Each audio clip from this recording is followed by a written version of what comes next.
चला नमस्कार। आज परळी नगर परिषदेच्या निवडणुकीच्या संदर्भात आपल्या सर्वांना बोलवलेलं आहे। नगर परिषदेची निवडणूक 2025 ही जाहीर झाल्यापासून आज जवळपास पहिला टप्पा म्हणजे फॉर्म भरण्याचा शेवटचा दिवस उद्या आहे।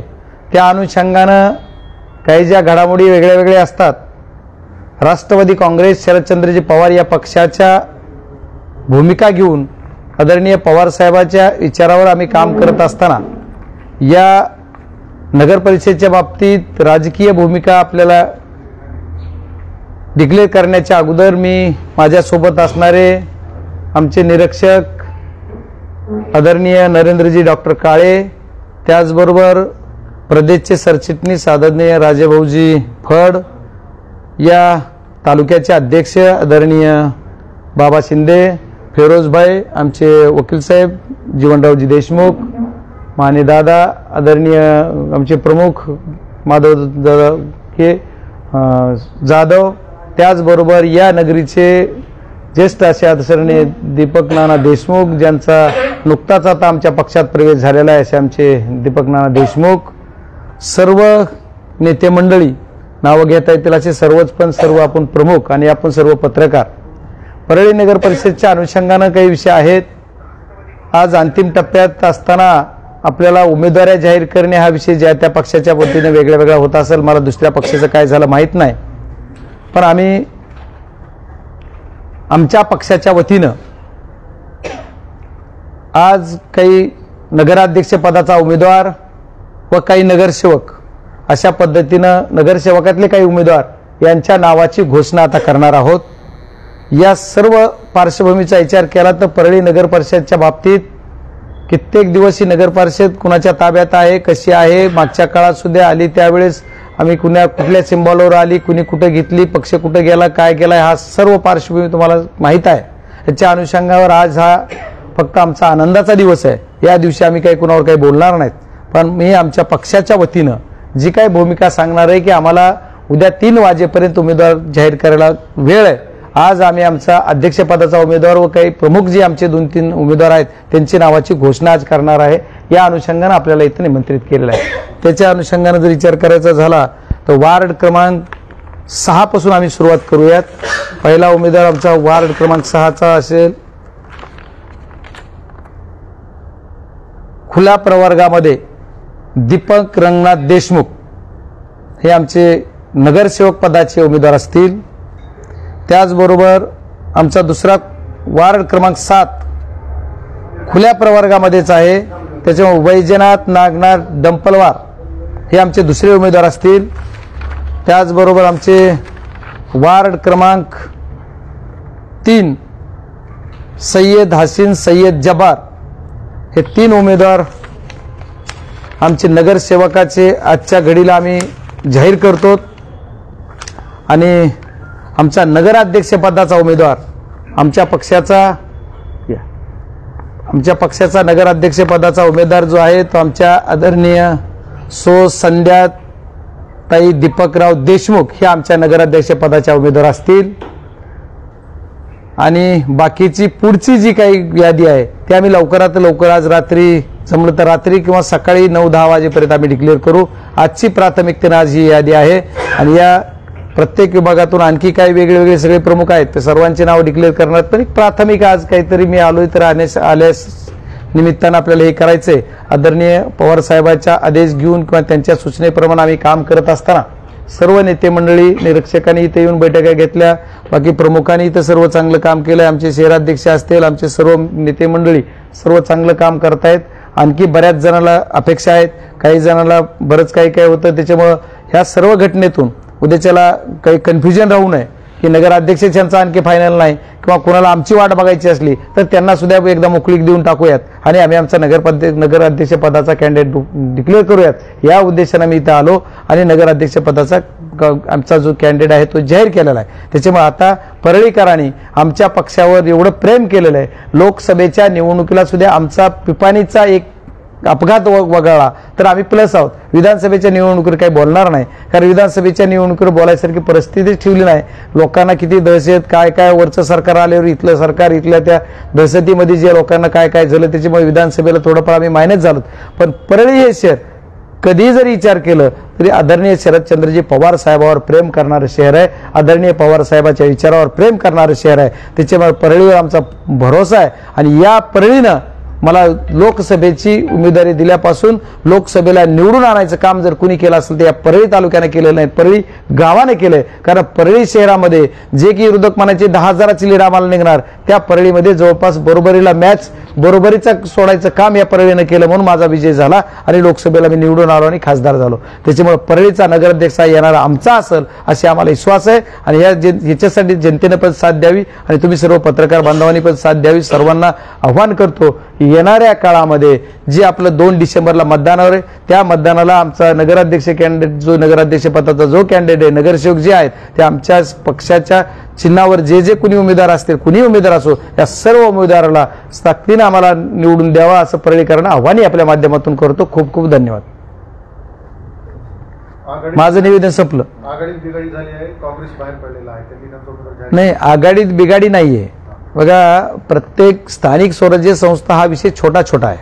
त्याच्यामुळे आमच्या आघाडीत बिघाडी झाली असे म्हणण्यापेक्षा सगळ्या गोष्टी तुम्ही बघा, चहूकडे ज्या त्या कार्यकर्त्याला न्याय देणं ज्या त्या पक्षाचं काम आहे. त्याच्यामुळे मला खासदार म्हणून सुद्धा इथं प्रमुख म्हणून काम करत असताना जिम्मेदारी की माझ्या जीवाभावाच्या सर्व लोकांनी साथ दिली, पक्ष टिकवतायत, त्यांना उभं केलं पाहिजे, त्यांना साथ दिली पाहिजे, म्हणून आम्ही ह्या पद्धतीने करतो. मैत्रीपूर्ण लढतील ना, त्याला काय, जरी समजा कोणी लढत असतील, कोणी काँग्रेस बाहेर पडला असतं तर शिवसेनेचे आमचं फायनल झालेले जवळपास शिवसेना आम्ही पण एकत्र आहोत. त्याच्यामुळे हा विषय नाही उबाटा गट, नाही तर परत तुम्ही आणखी वेगळा अर्थ लावाल. त्याच्यामुळे पुन्हा परळीत बोलताना पण विचार करून बोलावं लागतं. त्याच्यामुळे आमचं जवळपास झालंय. पण ती याद्या त्याच्यामुळे तर आम्ही फक्त आमची प्राथमिक आम्ही तीनच नगरसेवकाचे जाहीर केलेलं आहे, कारण त्या ह्याच्यात नको व्हायला म्हणून. नाही तर आमचं आज आता तुम्हाला इथं बोलवलं आणि मला यायला उशीर झाला, त्यांची आमची बैठक चालू आहे, त्याची जवळपास होईल. पण आता त्याच्यामुळे मी तुम्हाला वेळेवर यायचं म्हणून आपल्याकडे अगोदर आलो. त्यांची बैठक आता आम्ही घेणार आहे, त्याचे फायनल करून मी जायच्या अगोदर एखाद्या वेळेस ते पण फायनल करून जाऊ.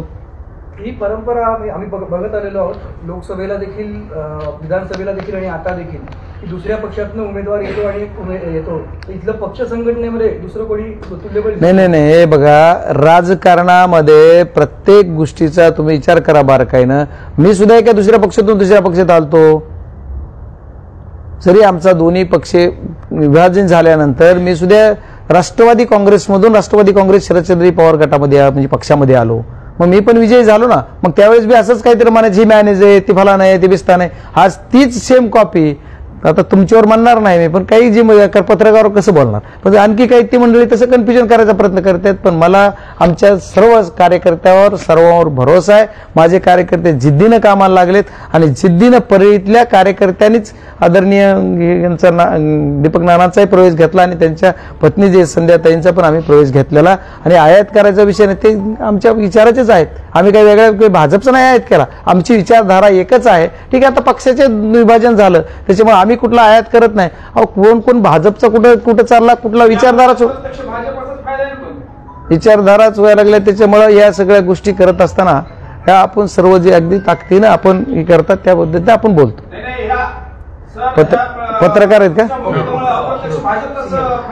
नाही, भाजपचे आहेत म्हणत असला तुम्ही तर तुमचं कौतुक आहे. पण आम्ही आमच्या नाही, हे पत्रकारांनी तुम्ही जे म्हणता ते तुमचं कौतुक आहे. कुणाला फायदा होईल, कुणाला तोटा होईल ही काळ वेळ ठरवल. आज तुमची म्हणजे तुमच्या जी विचारधारेने किंवा तुमच्या अनुमानानं तुम्ही म्हणताय.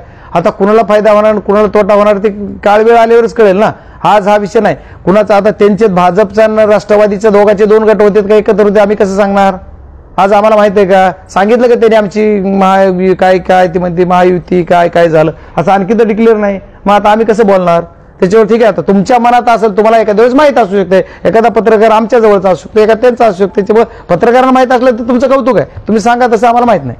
आणि दुसरा एक प्रश्न आहे की नगरपालिकेच्या अनुषंगाने तुम्ही लोकांसमोर, जनतेसमोर जाणार जे आहात, कोणी जे सत्ताधारी असतात त्यांच्या विरोधामध्ये काही आंदोलन असतात, मोर्चे असतात, जनतेच्या प्रश्नावरती आवाज असतो, तसं या गेल्या 9 वर्षामध्ये याच्याकडे काही बघायलाच नाही मिळालेलं. हे बघा, जे दबाव तंत्र, जे दहशत, की एवढं काय काय बघितलं. तुम्ही सुद्धा प्रश्न विचारताना बघा तुम्ही कसं हे करताय ते प्रश्न विचारताना सुद्धा बघा म्हणजे किती दहशत आहे लोकांची. त्या दहशतीमुळे कुणी आंदोलन आलं की त्याला मेलाच की असलीच परिस्थिती होती ना.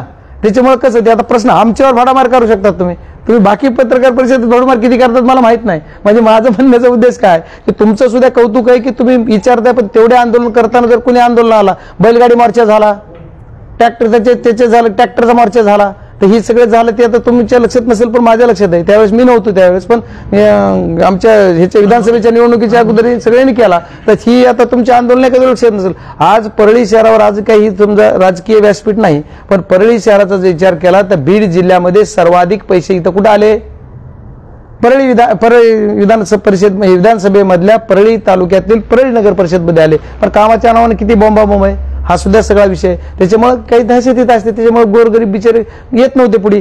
कुणी आधार बी नव्हता ना. आमचे दात ना फिर्याद मी खासदार असं सुद्धा ऐकलं जात नाही की सत्य बाजू सुद्धा. त्याच्यामुळे दहशतीमुळे नसेल झाला. इथून पुढच्या काळात खासदार म्हणजे 1-1.5 वर्षापासून मी बऱ्यापैकी मोटिवेट केलेलं आहे. त्याच्यामुळे आता कसं होतं की मी खासदार झालो की विधानसभा आले विधानसभा झाल्याच्या नंतर परत पुन्हा बाकीच्या हे आणखी अतिवृष्टी आली बाकी काही आंदोलनं काही विषय त्याच्यामुळे सगळ्या काही घटना घडल्या. पण याच्यानंतर विरोधी पक्ष म्हणजे भूमिका मांडायला पाहिजे होती ते आम्ही नक्की मांडतोय. जिल्ह्याच्या बाबतीत जिल्ह्याच्या व्यासपीठावर मी मांडतोय. इथं नगर परिषदमध्ये आमचे कार्यकर्ते सुद्धा सगळे स्ट्रॉंग त्याने मांडतात. त्याच्यामुळे बाकीचे कुणी येताना विरोधक थोडं हे झालं असेल. ज्याप्रमाणे काल काँग्रेसची प्रेस झाली त्यामुळे त्यांनी सांगितलं की लोकसभेला सुद्धा आम्ही राष्ट्रवादी काँग्रेस पक्षाचं काम केलं त्यामुळे आम्ही विधानसभेचं तेच काम केलं तर यावेळेला त्यांनी आमची साथ द्यावी आणि आमचं काम करावं यासाठी आम्ही अध्यक्ष होतो. नाही त्यांची प्रामाणिक भावना आहे. त्यांची भावना आणि त्यांच्या मागणीवर मला काही बोलायचं नाहीये. त्यांनी प्रामाणिकतेनं आमचं काम केलं का तर आम्ही नाही म्हणणारच नाही 100% केलं. पण कसं असतं ही आमचा इथला जिल्हा लेवलचा तालुका लेवलचा गाव लेवलचा विषय आहे. ज्यावेळेस राष्ट्रीय लेवलचा विषय येईल राज्य लेवलचा येईल जिल्हा लेवलमध्ये आणखी वेगळं त्याच्यामुळे राज्य लेवलला राष्ट्रीय लेवलला आम्ही एकच आहेत ना.